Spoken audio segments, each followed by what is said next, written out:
Al-Fatihah. A'udzu billahi minasy syaithanir rajim. Bismillahirrahmanirrahim. Alhamdulillahi rabbil alamin. Ar-Rahmanir Rahim. Maliki yaumiddin. Iyyaka na'budu wa iyyaka nasta'in. Ihdinas siratal mustaqim. Siratal ladzina an'amta 'alaihim ghairil maghdubi 'alaihim waladdallin. Rabbi ighfirli wa liwalidayya wa lil mu'minina amin. Bismillahirrahmanirrahim. Bismillahirrahmanirrahim. Lanjutkan hadis yang selanjutnya, bab yang ke-8. Wa qala sallallahu alaihi wasallam, salasatun ya'simuhumullahu ta'ala min adabil qabri asyahidu wal mu'adzinu wal mutawaffa fi yaumil jumu'ati wa lailatil jumu'ati. Wa qala sallallahu alaihi wasallam, lan dawuh sapa Nabi Muhammad sallallahu alaihi wasallam,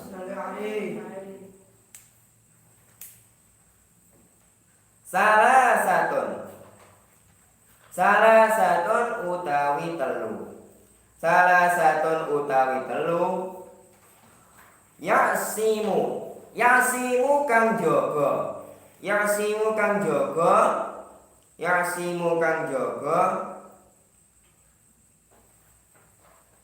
hum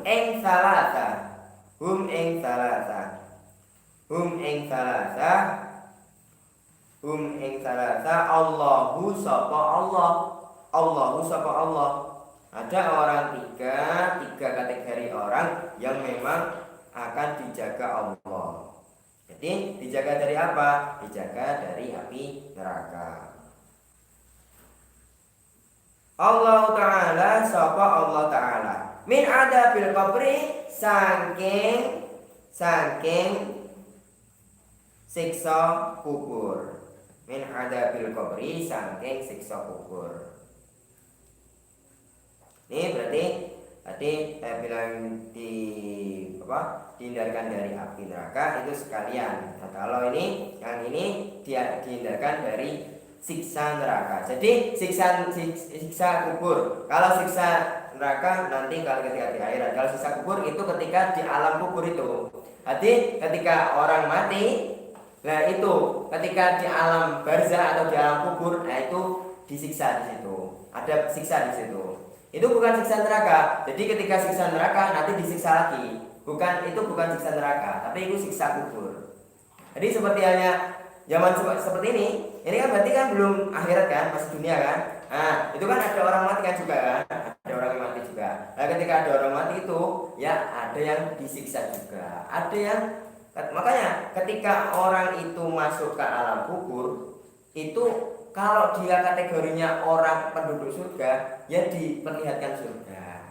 Kalau dia kok memang penduduk neraka, ya diperlihatkan neraka. Dan juga ada siksanya, ada siksanya di situ. Bukan sekedar diperlihatkan neraka rasanya panas gitu, enggak. Itu sekalian ada siksanya di situ, ada siksa kubur namanya. Banyak, kalau siksa kubur banyak. Makanya kalau ketika orang namanya kayak orang yang kasyaf atau orang yang bisa melihat kayak batin, ya kan? Itu kadang bisa merasakan kayak siksa neraka itu seperti apa gitu. Kayak Nabi sendiri kan ketika melewati suatu kuburan, ada suatu hadis kan ada mengatakan kayak gitu. Nabi tahu kalau kuburan yang ini itu mendapatkan siksa yang pedih gitu loh. Jadi Nabi berinisiatif cari pelepah kurma. Jadi seperti halnya kita itu nyekar gitu loh, nyekar. Seperti halnya kita nyekar, kasih bunga itu loh. Nah, seperti halnya kayak gitu lah. Kayak itu aslinya untuk ketika tumbuhan yang masih muda atau masih belum kering itu aslinya dia masih berzikir. Karena ketika berzikir berarti itu untuk si mayit. Jadi ketika masih kayak istilahnya belum kering lah, belum kering. Itu ketika belum kering itu masih ada istilahnya dampak untuk si mayitnya. Itu untuk penyelamat si mayit dari siksa kubur juga. Ketika kayak kalian itu ketika di makam itu bawa sekar, itu bawa bunga itu.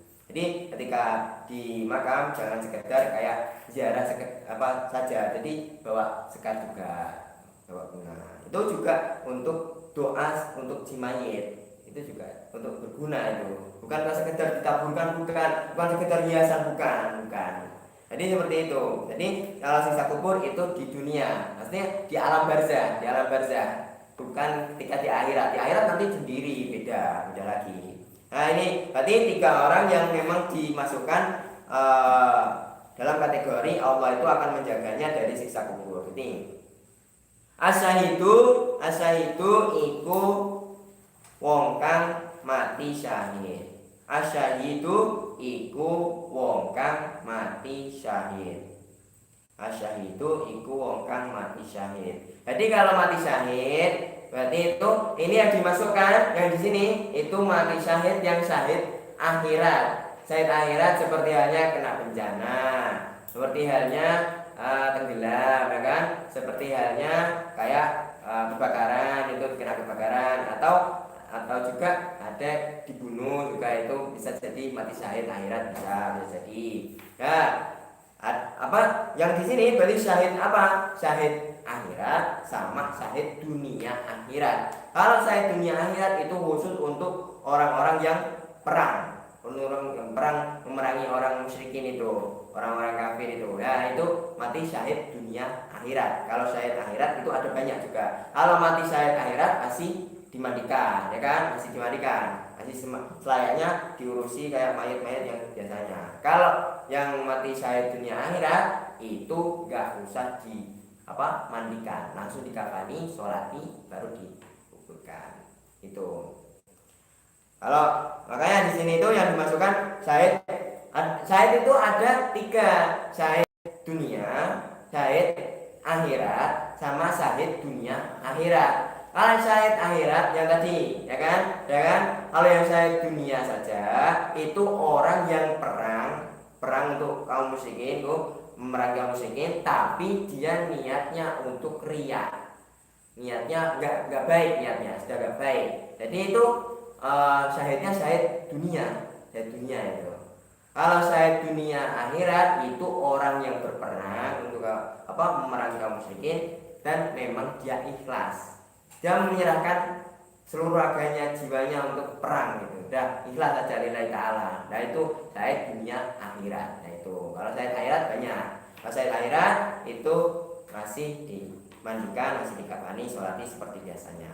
Kalau yang syahid dunia akhirat itu baru tidak dimandikan, nggak usah dimandikan, langsung dikafani.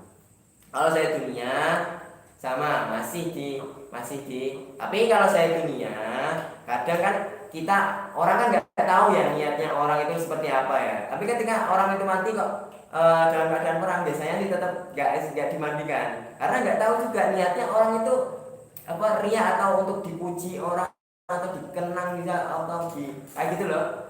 Aslinya kalau dia niatnya kayak aneh-aneh itu jadinya malah syahid dunia, bukan malah syahid dunia akhirat. Padahal itu udah bagus kan? Dia berperang untuk memerangi kaum musyrikin, kafir, orang kafir juga, itu aslinya kan udah bagus. Tapi ketika niatnya udah nyeleweng, udah nggak lurus lagi, nggak lillahi ta'ala, itu jadinya malah syahid dunia. Tapi ketika kita nggak tahu juga, ya memang biasanya dulu ya langsung sama aja, nggak usah dimandikan, sama aja dikafani, sholati. Ya, itu yang pertama syahid. Yang kedua wal muadzinu lan wong kang adzan. Ya ini yang sangat bagus ini. Ketika orang yang beradzan itu fadilahnya besar. Nggak tahu kan kalau orang adzan itu malah dihindarkan dari siksa neraka, ya kan? Nggak terpikirkan dulu. Tapi ketika ini ada hati seperti ini, oh ternyata orang yang beradzan itu sangat mulia ya, kayak gitu. Sebenarnya Adzan ya sekedar orang yang adzan itu ya tinggal orang-orang yang apa keluar-keluar di masjid itu ya. Kalau masalah apa namanya pahala sebesar ini nggak tahu juga ketika kita nggak belajar hadis yang ada. Jadi wal muadzinu yang kedua muadzin. Jadi orang yang beradzan. Orang beradzan itu nanti di alam kubur dihindarkan dari siksa kubur. Itu fadilahnya orang yang beradzan. Makanya di sini itu dibiasakan beradzan biar kalian itu apa namanya bergantian, silih berganti, gak apa-apa, silih berganti. Itu buat apa kebiasaan. Kalau nggak terbiasa, nggak mau adzan, nggak mau, ya kan? Nggak mau adzan kalau nggak terbiasa. Ya, itu fadilahnya orang yang beradzan. Jadi dihindarkan dari siksa kubur. Wal mutawaffa lan wong kang wafat tulisannya wafat. Ini wafat. Wawu fa alif ta budel.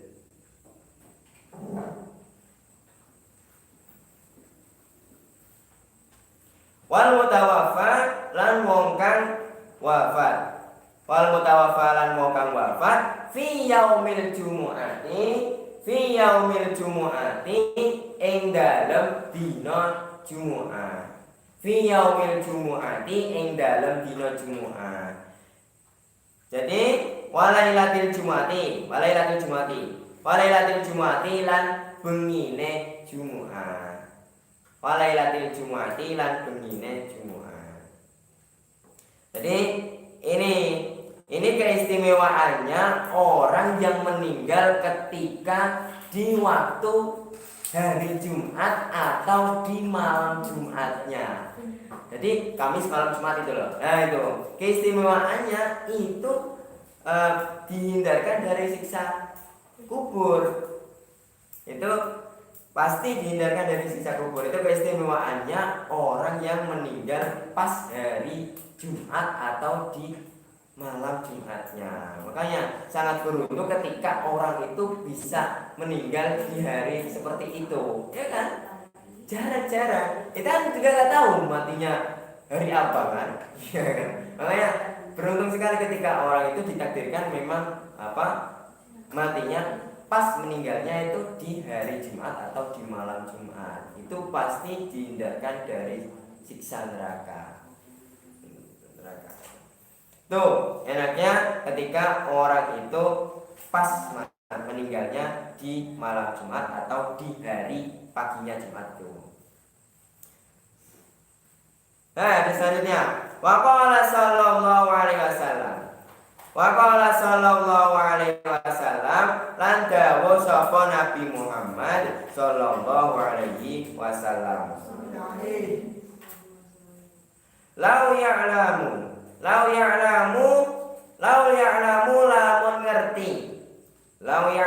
lamun ngerti annasu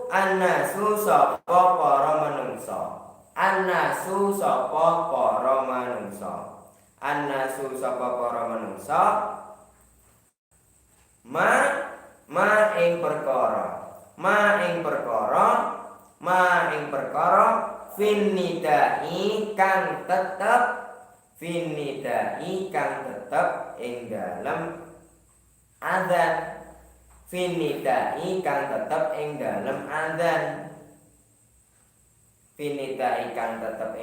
adzan wasofi lan sof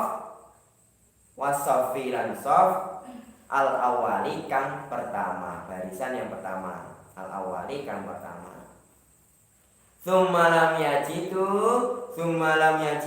nuli ora nemu sapa Anas.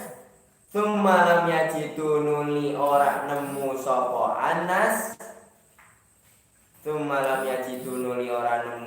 Anas. Illa ayastahimu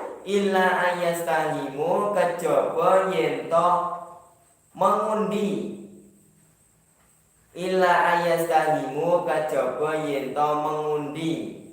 Sapa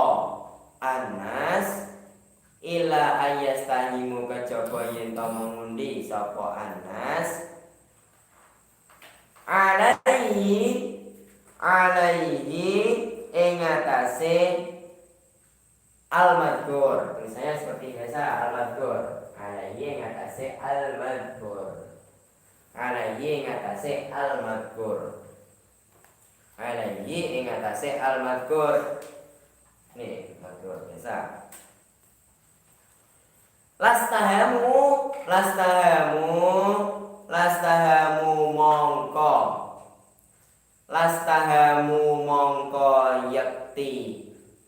Ngundi sapa Anas yakti biasanya. Yang saya biasa itu loh, yakti. Yakti biasa. Ya. Yakti itu artinya buat bahasa Jawa itu untuk penguat. Apa makna penguat? Sungguh gitu loh, sungguh. Kalau bahasa Indonesia itu sungguh. Lastahamu mongko yakti mengundi sapa Anas. Lastahamu mongko yakti mengundi sapa Anas.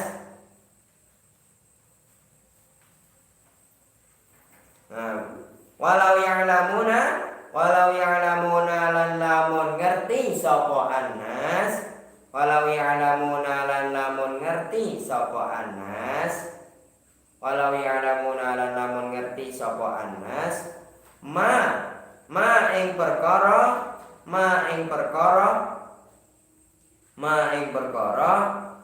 fitah ciri kang tetep ing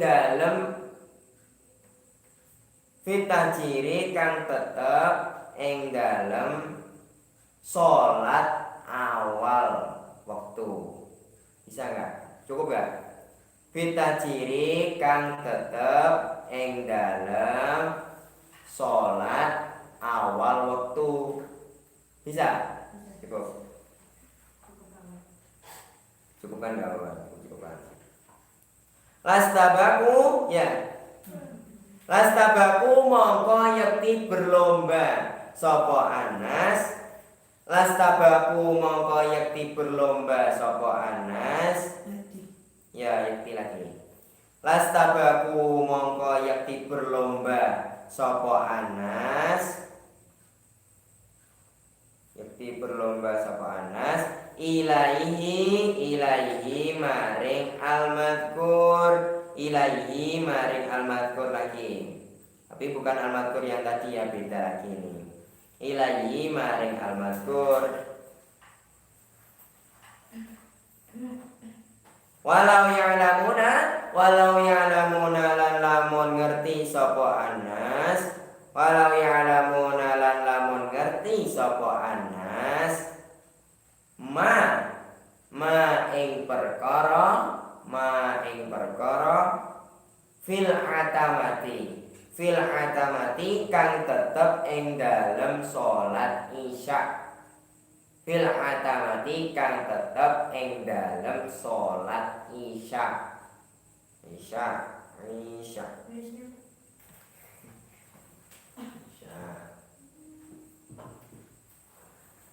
Fil atamati kang tetep ing dalem salat isya.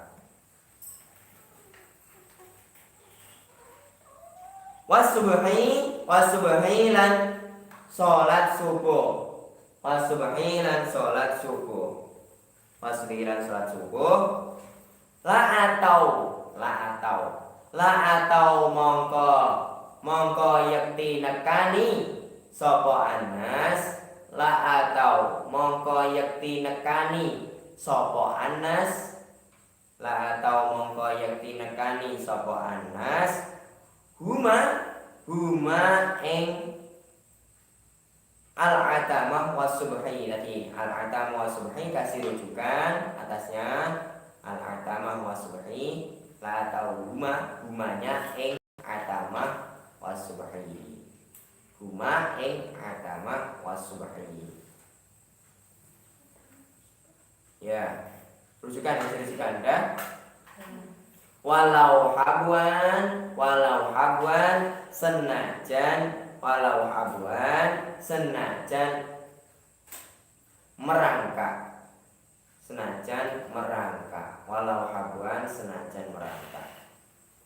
Jadi hadis yang ini itu menjelaskan bahwasanya jika kok kalian kok tahu kalau pahalanya atau keutamaannya atau fadilahnya adzan dan shaf awal, kalau kamu tahu pasti mesti gantian. Jadi dia melakukan undian gitu, melakukan undian. Jadi sekarang ini yang harus adzan ini siapa, ya kan? Gitu kan, ada undian kan? Jadi kan ini jadi silih berganti kan?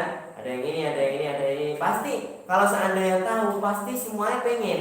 Kalau seandainya tahu dan memang yakin pahalanya itu memang besar itu atau fadilahnya besar, itu pasti nggak mungkin terlewatkan. Kan ada hadis kan, ketika orang itu beradzan selama 5 kali sholatan itu tadi kan akan diampuni segala dosanya kan. Kayak ketika kok orang itu mau beradzan 5 kali, ya makanya pengen banget ketika tahu kayak gitu, pengen banget. Tapi ketika kayak gini pastinya berundi, ya kan, berundi bisanya. Jadi ketika hanya bisanya berundi, ya maka ya bisanya ya kayak gitu, ya berganti, silih berganti gitu. Ada yang ini, adanya orang ini sekarang sebab nanti zuhur asarnya beda lagi kayak gitu. Jadi ini apa mengatakan bahwasanya itu pentingnya ketika kalian itu tahu pasti akan berlomba-lomba, pasti pengen semua. Kayak soft awal, ketika soft awal ada yang pengennya, ada orang itu dimaksudnya pengennya di belakang gitu kan pengen cepat keluar kan, ketika enaknya ketika di pinggir itu kan enaknya gitu kan, ketika nanti ketika selesai enak langsung keluar, gak usah meloncat-loncat di jamaah kan. Nah, makanya kayak pemikiran kayak gitu itu kadang bisa menghindarkan pahala saf awal itu. Padahal saf awal itu besar pahalanya, saf awal itu besar, apalagi di sebelah kanan imam, ya kan, sebelah kanan imam itu pahalanya besar. Makanya semua orang ketika tahu pasti akan bergegas pengen saf awal, malah seakan-akan malah rebutan aku aja. Padahal udah penuh. Contoh ketika barisan pertama itu udah penuh, pasti pengen diselsel. pasti pengen ketika kalian tahu kalau fadilahnya saf awal sama beradzan itu pahalanya besar. Nah, ini lagi ketika tahu orang itu pahalanya sholat di awal waktu, pasti orang itu pengen sholat awal waktu terus, pasti pengen. Ini Nabi sendiri yang bilang, ketika orang itu tahu pahalanya sholat di awal waktu itu besar sekali, itu pasti pengen sholat di awal waktu, karena itu suatu hal yang istimewa ketika kita itu bisa sholat itu di awal waktu terus.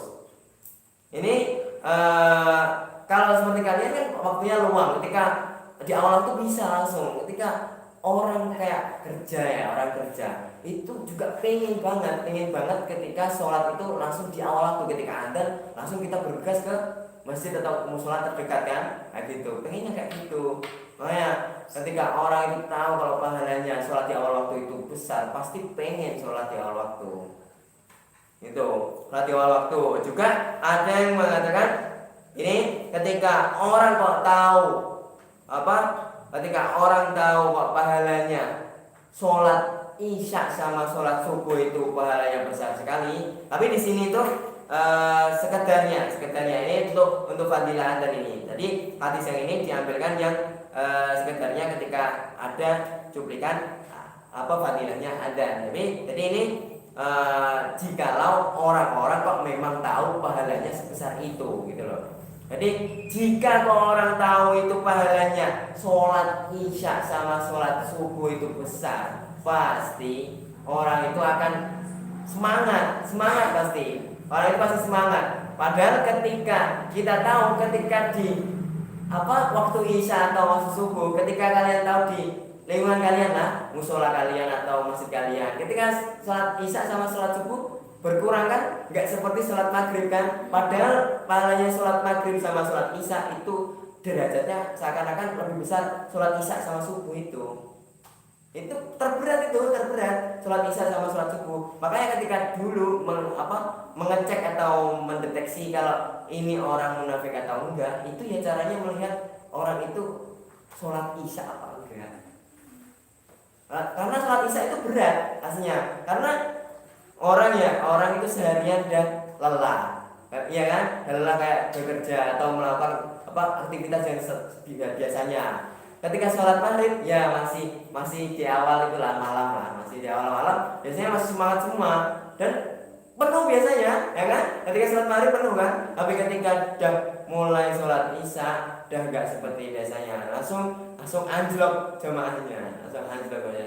Itu makanya ketika orang-orang kok tahu pahalanya sholat isya sama sholat subuh itu besar, pasti orang-orang akan semangat.